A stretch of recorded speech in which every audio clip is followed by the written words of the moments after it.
doctors have in their mind withdrawal mostly from opioids. And they have the idea that withdrawal is something that lasts a week or two. That is firmly etched in their minds. Withdrawal from nicotine fits that.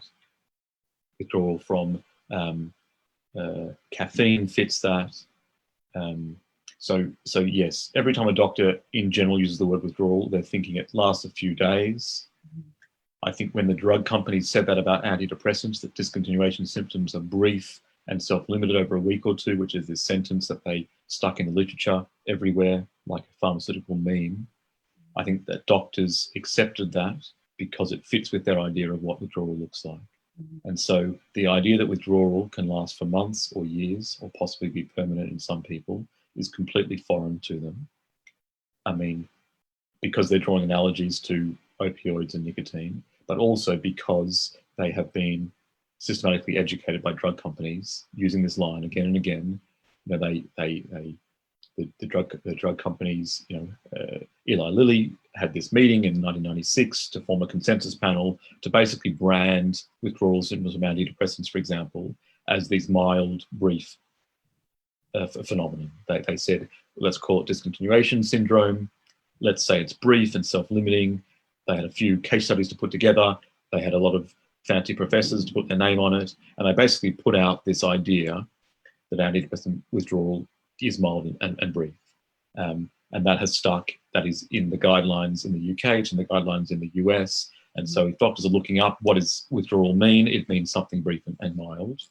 And so when patients come in and say, I'm having awful symptoms, they're incredibly severe, they're lasting a long time, doctors conclude, well, this can't be withdrawal because withdrawal is brief and mild.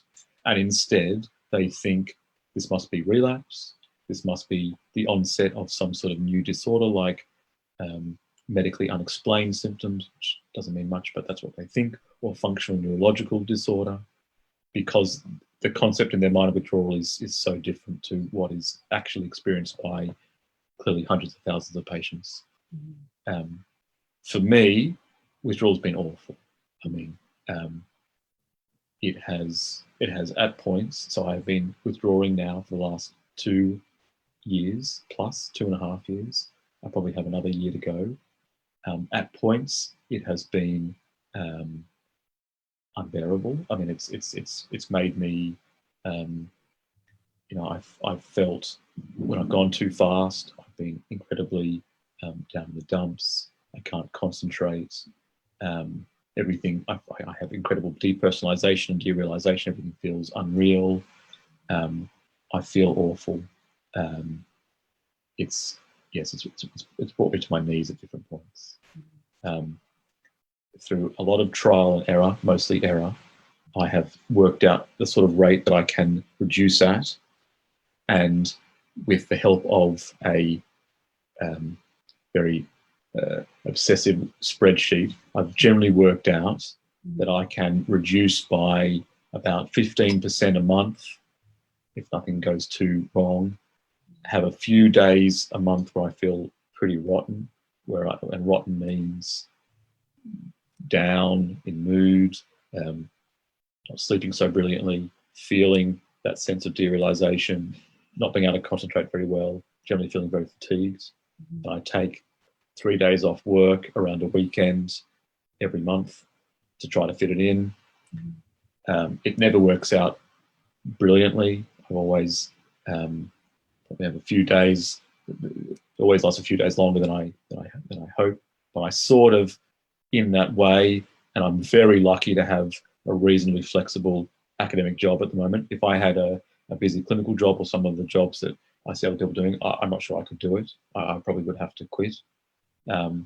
So I've had a very, very lucky experience with my work, but I can see how people can't do it, end up quitting and end up unemployed. That's something that frightens me in the future. So yes, that's how I've mostly managed it. And on those days when I feel terrible, I kind of cut myself a bit of slack. And I try to work around those days, try to get more done in 3 weeks to sort of make up for those days. So it's had a huge effect on my life. I mean, in lots of ways, my life has stopped because of it. I've kept working because the work that I do very much fits into it. I'm writing about withdrawal. I'm helping people come off medication. It's had a huge effect on my social life. It's had a huge effect on my well-being. I feel like I'm living life in a sort of a half version at the moment. Yeah.